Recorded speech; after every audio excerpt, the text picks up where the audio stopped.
Hello, everyone. My name is Katie Sweeney. Today, I will be talking about community violence and more specifically, community violence's impact on individuals and families. The topic I chose is community violence's impact on individuals and families. Community violence takes place between individuals who are not related, who may or may not know each other to some degree outside of the home. Some examples of community violence are assaults or fights among individuals or groups, and shooting in public places, including on the street and in schools. According to the CDC, community violence is a critical public health problem in the United States. Millions of people a year in the US are affected by community violence. CDC 2020.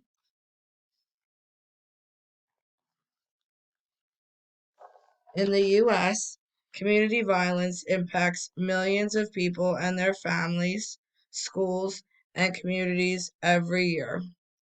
1.4 million people in 2020 were treated for assault in emergency departments.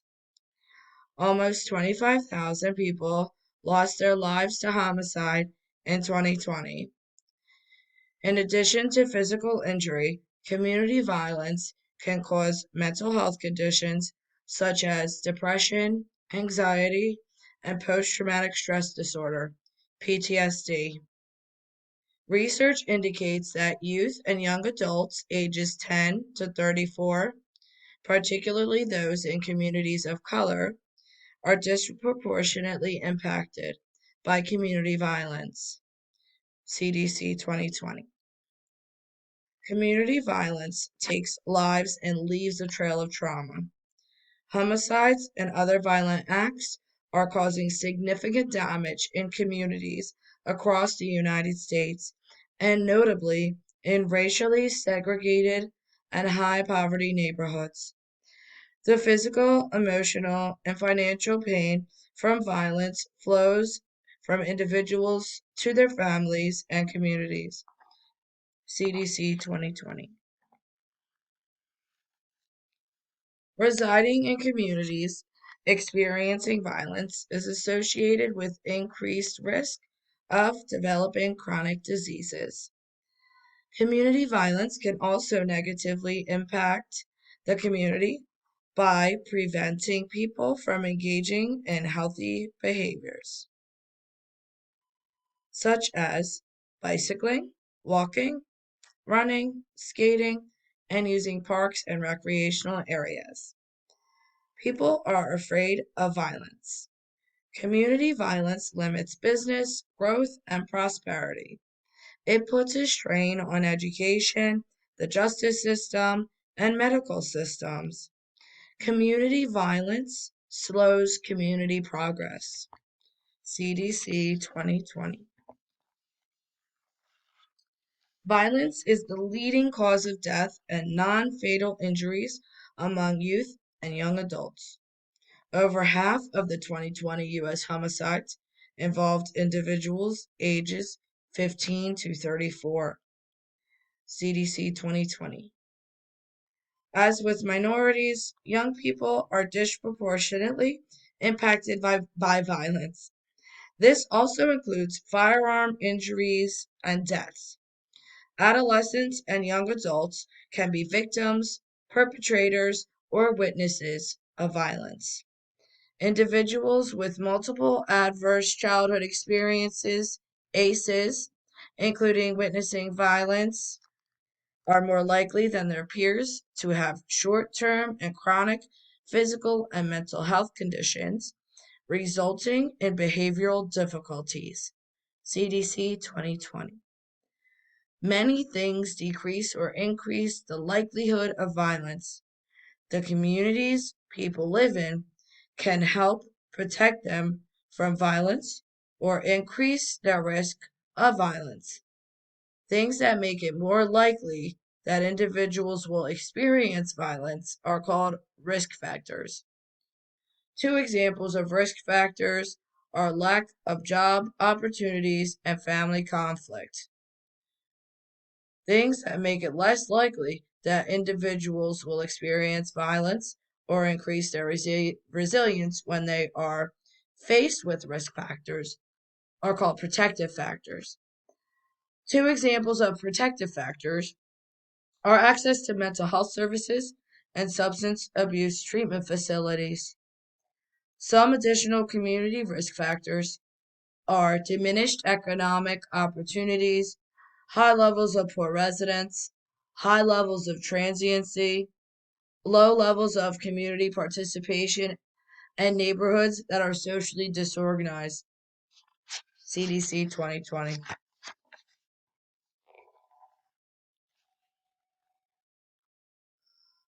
There is a long history of America's violent past. The Second Amendment in the United States Constitution protects the right to keep and bear arms. During the 1800s, America's population grew rapidly, including cities across the U.S.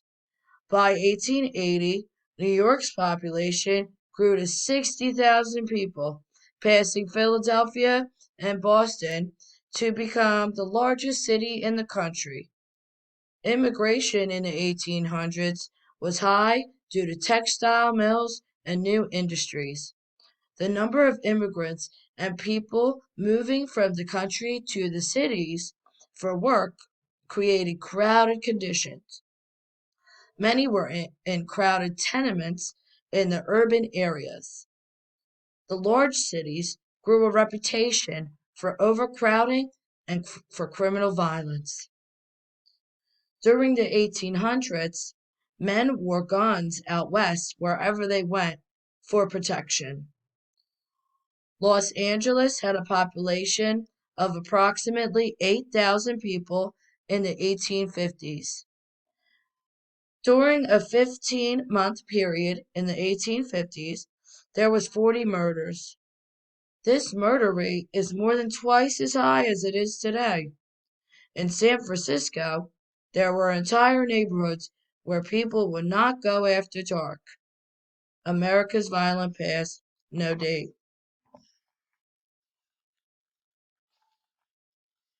The Civil War took place from 1861 to 1865. Battery's getting low, pardon me. Over 600,000 people were killed, more than any other war in our history. There was hatred and violent revenge after the Civil War. The most vicious post-war violence was directed at African Americans. During the period of Reconstruction, former slaves served in the state legislatures in the South. Former slaves educated themselves and voted. Many also started businesses or began farming their own fields.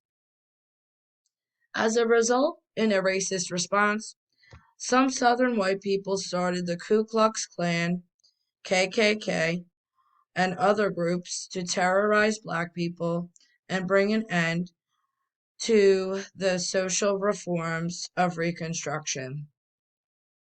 In Louisiana in the 1870s, a group called the White League killed over 3,500 black people.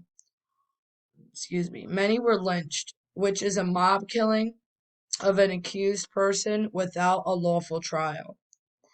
All over the U.S., 2,000 plus African Americans were lynched from 1882 to 1903. That's 21 years. America's violent past, no date.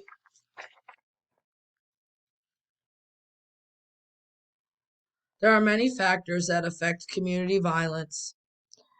Racism would be a major factor. Another one would be gun violence. Other community risk factors include poverty, diminished economic opportunities, and high concentration of low socioeconomic residents.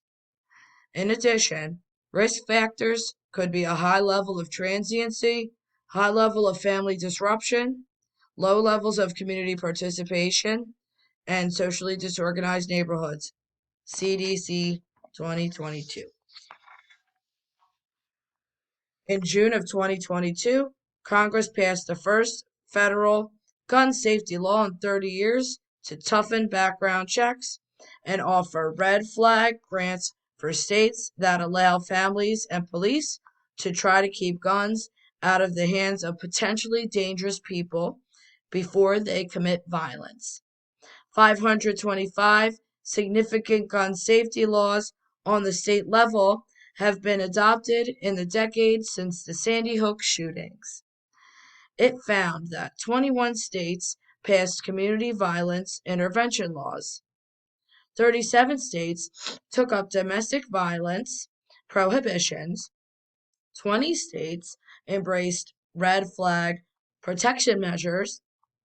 29 states tightened background checks, and 18 states approved laws that make it more difficult for children and young adults to access firearms.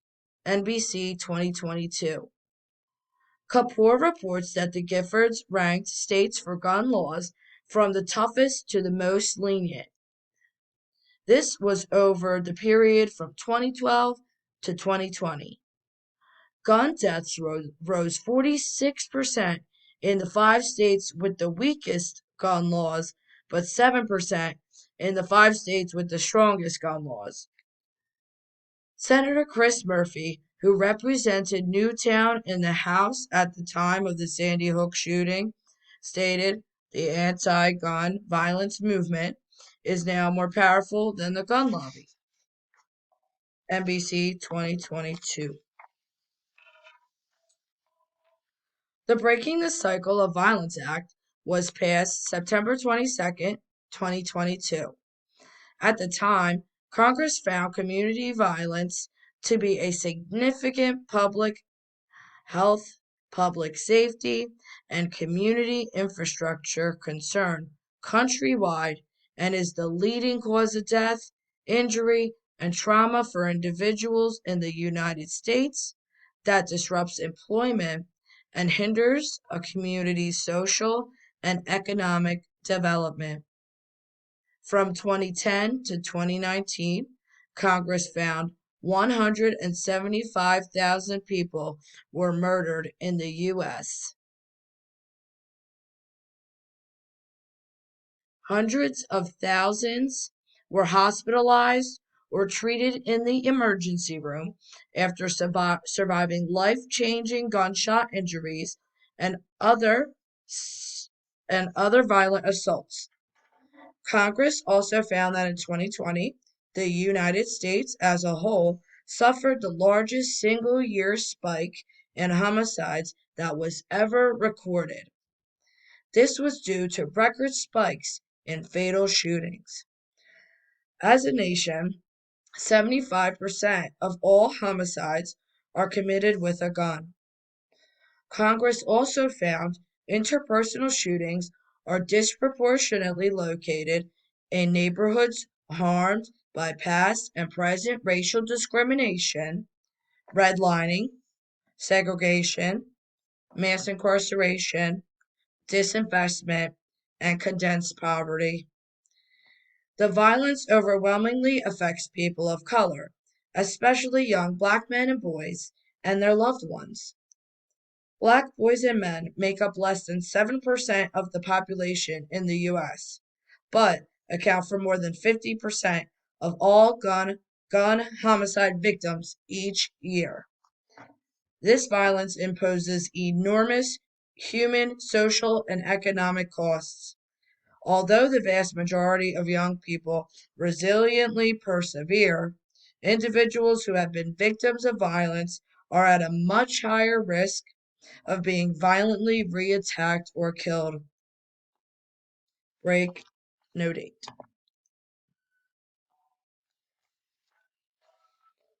The Bipartisan Safer Communities Act was signed into law on June 25, 2022 by President